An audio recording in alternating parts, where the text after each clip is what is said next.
got so much motherfucking design on right now.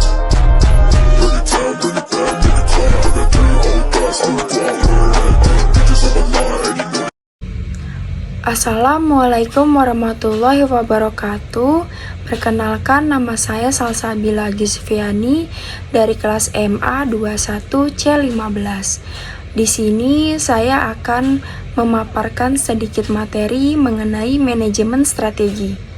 Manajemen strategi adalah ilmu dan seni yang dimulai dengan memformulasikan, mengimplementasikan, serta mengevaluasi keputusan-keputusan dalam fungsi-fungsi manajemen yang mendukung suatu organisasi dalam mencapai tujuan-tujuan dan sasaran-sasaran yang telah ditetapkan.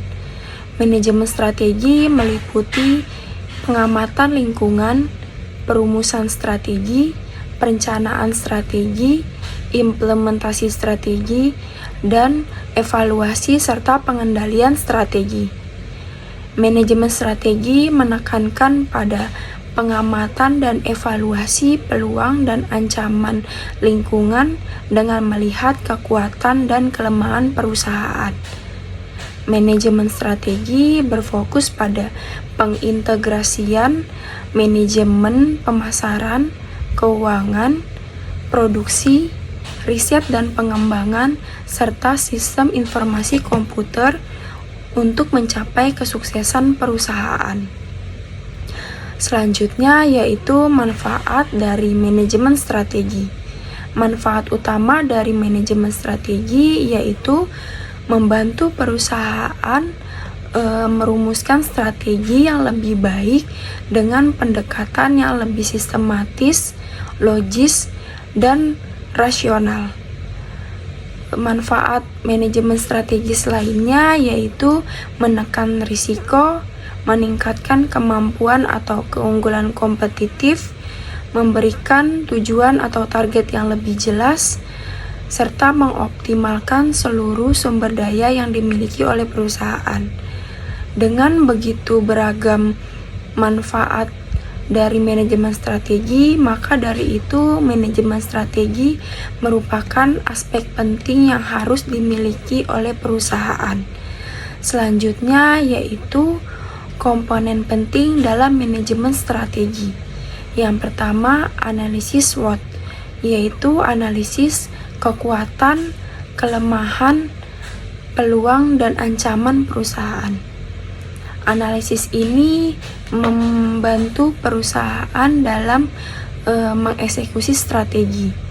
Hal itu dikarenakan strategi yang dilaksanakan harus sesuai dengan kondisi internal perusahaan dan tantangan eksternal dari para pesaing.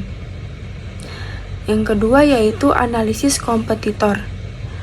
Analisis kompetitor memberikan kesempatan kepada perusahaan untuk memahami industrinya lebih dalam lagi, membantu menentukan strategi yang tepat, serta memahami pola industri tersebut.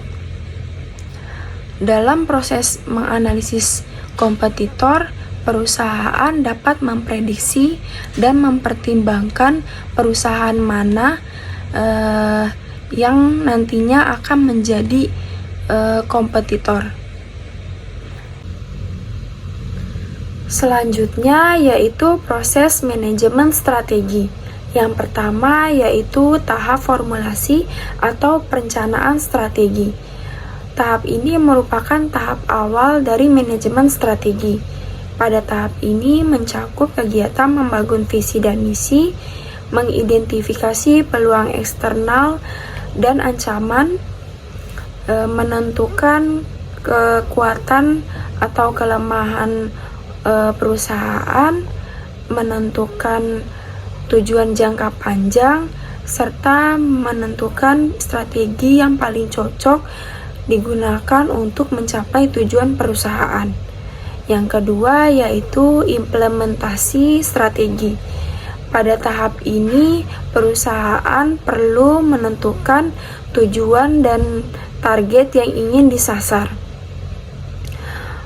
Pada tahap ini pula, perusahaan perlu mengelola semua sumber daya yang dimiliki dan serta memberikan motivasi kepada karyawan.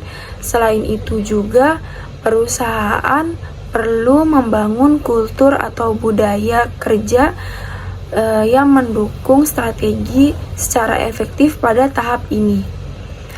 Yang selanjutnya yaitu tahap evaluasi strategi. Pada tahap ini memiliki 3 aktivitas utama, yaitu menganalisis faktor eksternal dan internal, menilai kinerja, dan keputusan perbaikan. Pada tahap ini perlu dilakukan untuk menilai sukses tidaknya strategi yang diterapkan. Tahap evaluasi juga penting untuk dilakukan agar strategi bisnis dapat beradaptasi secara optimal terhadap perubahan pada lini eksternal dan internal. Selanjutnya yaitu contoh dari manajemen strategi. Contohnya yaitu pada saat terjadi COVID-19 kemarin, banyak sekali perusahaan yang mengalami kerugian bahkan kebangkrutan. Hal ini dikarenakan pembatasan social distancing. Semua aktivitas dilakukan secara daring ya. Oleh karena itu, banyak sekali perusahaan memanfaatkan teknologi seperti media sosial untuk memasarkan produknya. Dengan memasarkan produk melalui media sosial, maka pelaku usaha bisa menjelaskan produknya secara lebih spesifik.